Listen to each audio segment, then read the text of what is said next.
Assalamualaikum, my dear brothers! Simula na ito ng paghilom ng bawat isa sa atin. Mukhang wala nang atrasa ng kasunduan ng MNLF at gobyerno. Sakit talaga ng ulo yung grupo ni John Jalani. Mas malakas ang pwersa lang ngayon kumpara sa dati.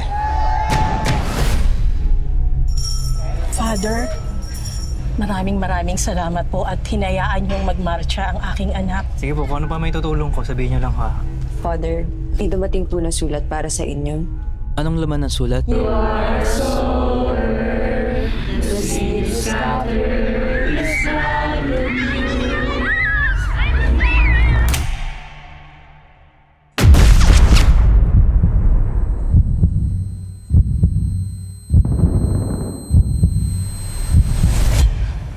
Patutunayan namin mga mujahidin na walang kwenta yung pinaniniwalaan yung mga Kristiyano.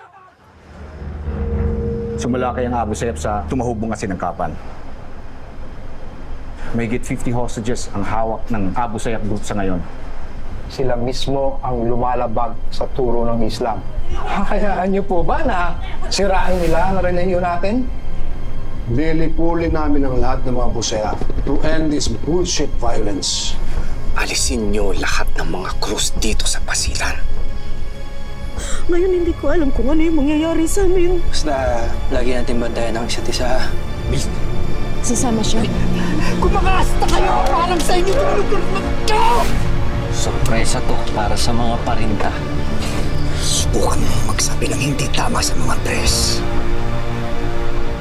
Tanggapin ninyong lahat ito at kanin. Ito ang aking katawan na ihahandog para sa inyo.